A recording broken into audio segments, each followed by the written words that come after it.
Hey guys, it's Miss S again. I'm not here. So this is what's going on for you guys in seventh period, which of course I have the wrong screen open. But for my seventh period class, you have watched Act 1, scenes 1 through 3, and you read scene 3 with me. So now we're moving on to there's 4, 5, 6, 7, 4 more scenes within this act.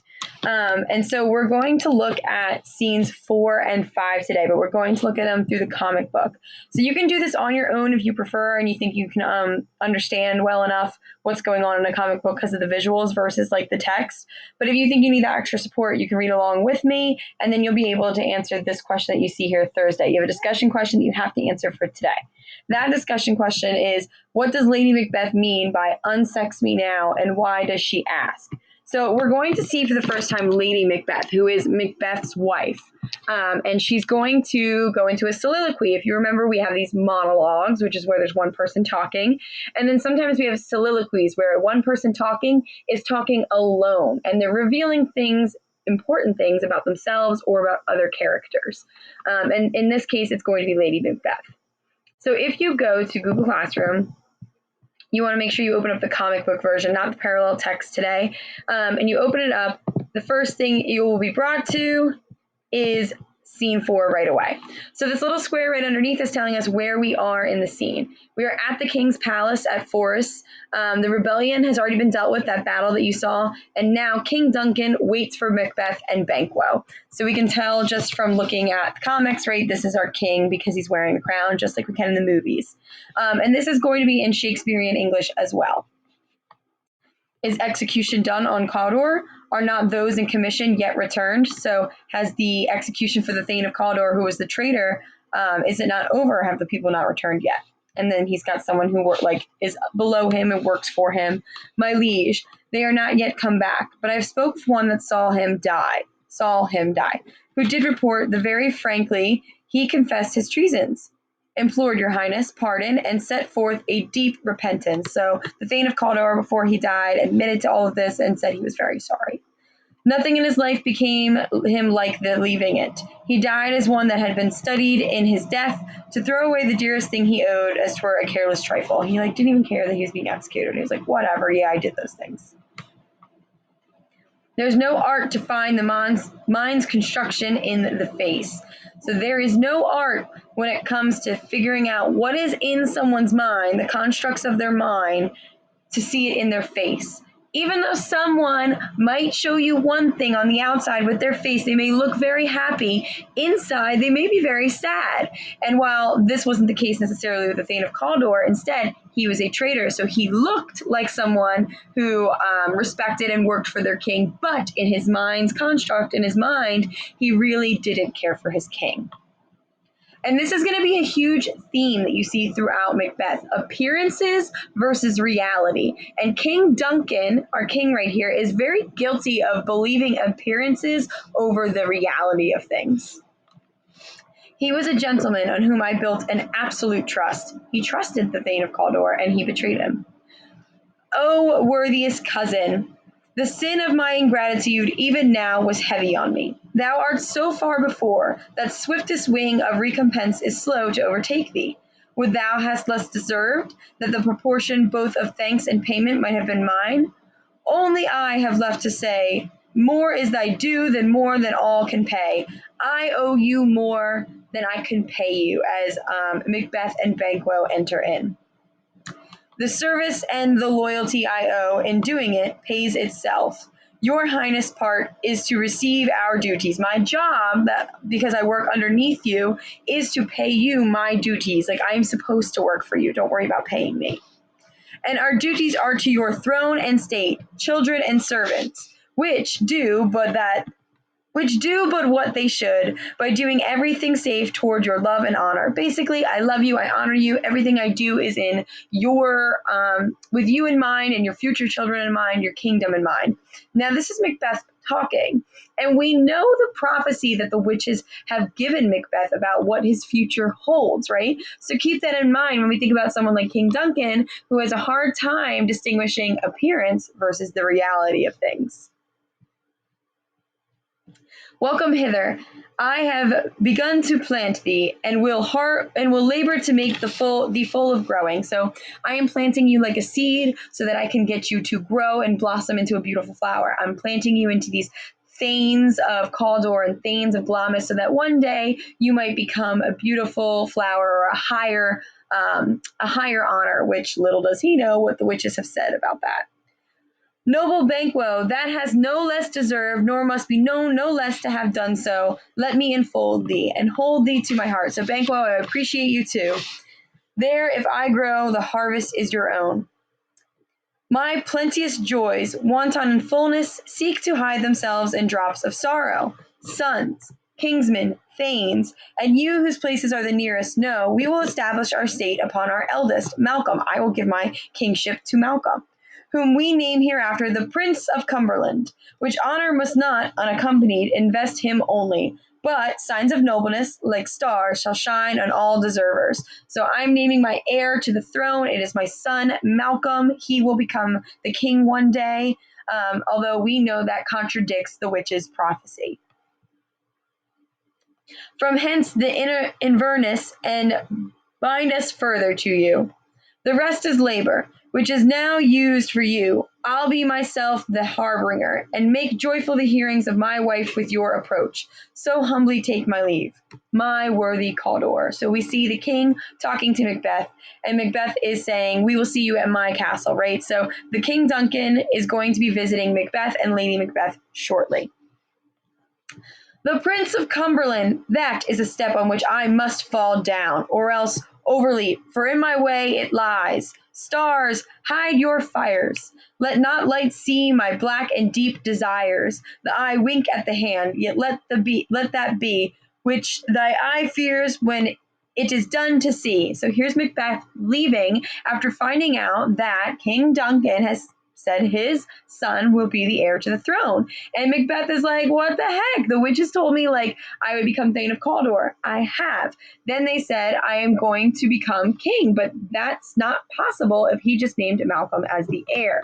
Well, we have him say he's going to have to step on Malcolm and change that, or he'll fall down, meaning he won't get the crown. But either way, he's like, let not the light, let not other people see his black and deep desires, his desire to be king. Because with him saying that right away, he's actually already committing treason against his king. Much like the Thane of Cawdor, he now has become a traitor too, just in the mind and not in the actions. It plays back into that idea that King Duncan can't tell the difference between the appearances and the reality of his people. True worthy Banquo, he is full, so valiant, and in his commendations I am fed. It is a banquet to me. Let us after him, whose care is gone before, to bid us welcome. It is a peerless kingsman. Banquo and him are just talking about how valiant and brave Macbeth are. End scene. Now here is the scene where we are introduced to Lady Macbeth for the first time. This is scene 5. Lady Macbeth is commonly painted as a villain, which you can kind of see in the drawings here in the comic book, but this is where you're going to see the soliloquy that you're talking about. So scene 5 takes place at Macbeth's castle, and in Inverness, Lady Macbeth receives news from her husband. So Lady Macbeth has gotten a letter from her husband that she is reading to us. And you see here in quotes, meaning she is reading the actual letter. They met me in the day of success at the battlefield. Macbeth is writing to his wife saying, on the day in the battlefield, they met me in success, the king. And I have learned by the perfectest report, they have more than them than mortal knowledge. More than mortal knowledge. Well, who is more than mortal? The 3 witches we've met, right? They can't die. Mortal is someone who will die. The witches, we presume, don't. And so now they is no longer King Duncan. It is the witches who met him. When I burned and desired to question them further, they made themselves air, into which they vanished. So when I wanted to talk to them more about it, they vanished. So we know Macbeth is telling Lady Macbeth about the prophecies. While I stood wrapped in the wonder of it, came missiles from the king, who all hailed me Thane of Cawdor, by which title before these weird sisters saluted me. So I was said this by the sisters, those weird sisters, the witches, and then all of a sudden King Duncan called me it and gave me the title. and referred me to the coming on of time with "Hail, King that shalt be, hail, King that will be one day," which is what the witches said to him. "This have I thought good to deliver thee, my dearest partner of greatness." I wanted to tell you, my great wife partner, that thou mightst not lose the, I don't even know that word, lies of rejoicing by being ignorant of what greatness is promised thee. Lay it to thy heart and farewell. Keep it to yourself, lay it to your heart. Think about all this news that I'm now writing to you. Now the speech bubble changes, which shows us we are now in Lady Macbeth's thoughts. Glamis thou art, he is the Thane of Glamis, and Cawdor, so end this place now. She's thinking about that. And shall be what thou art promised, and you will one day be king. Yet do I fear thy nature. I fear Macbeth's nature, how he is naturally. Well, what does that mean? Why is she afraid of that? It is too full of the milk of human kindness. Macbeth, Lady Macbeth is thinking to herself, is too good of a man. He is too kind. How is he supposed to be king one day, especially with Malcolm in the way, when she knows her husband is just too kind naturally? It's who he is. To catch the nearest way, thou wouldest be great. Art not without ambition, but without the illness shall attend it. My husband is not without ambition. He is an ambitious man. He wants to do great things, but he won't do them in an ill way, in a bad way. He doesn't want to do it in a wrong way. So she's like, how is this going to happen? What thou wouldest highly, thou wouldest thou holily, wouldst not play false, and yet wouldest wrongly win. Thou'st have great Glamis, right? Yes. I'm sorry, page turns. Yes. Thou'st have great Glamis, thou that which cries. Thus thou must do if thou have it, and that which rather thou dost fear to do than wishest should be undone. Ma'am, why you gotta talk like that, right? Like, let's be real. That's a lot to unpack, but what she's saying is what you do highly. What you do it in a holy way, according to like a faith, right? And yet you're supposed to get the crown, and the only way for you to get the crown is to wrongly win, right? Is to do it wrongly, like possibly hurting someone in the process. And so she fears for all of that because that's not who her husband is. Hie thee hither that I may pour my spirits in thine ear. So hopefully I'll be able to whisper in your ear the way I am, which is obviously not as wholesome and kind as her husband. And chastise with the valor of my tongue all that impedes thee, and convince you with my words all of the things that are telling you to stop, because you have to do the wrong thing, to do it so that you will become king. From the golden round which fate and metaphysical and doth seem to have thee crowned with all, because these witches, these people think that you will become king. You'll be crowned with it. And then we have this boy running into Lady Macbeth. What is your tidings? The king comes here tonight. King Duncan is coming to Lady Macbeth and Macbeth's castle. Thou art mad to say it. Is not thy master with him, who, wert so, would have informed for preparation? What do you mean the king is coming? Wouldn't Macbeth have told me that so I could prepare to have the king here? And then the little boy replies, so please you, it is true. Our Thane is coming. So Macbeth, the Thane of Cawdor and Glamis, is coming.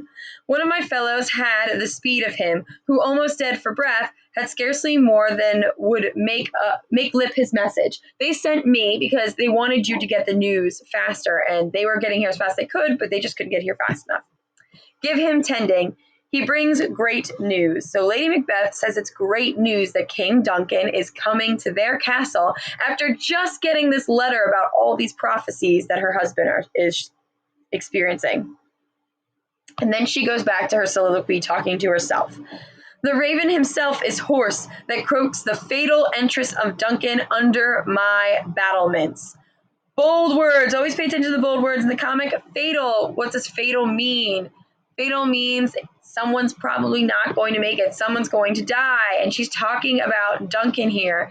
She says it's a fatal entrance for Duncan. It is a dangerous time, especially for his life, for Duncan to come to their castle.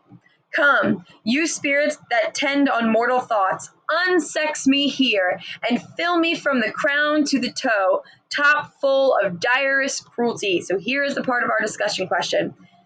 She starts talking about Duncan coming to their castle and how it was a terrible time for him to be doing that. Then she asked these spirits, these like demons, if you will, to tend to her brain, her thoughts, and unsex her here.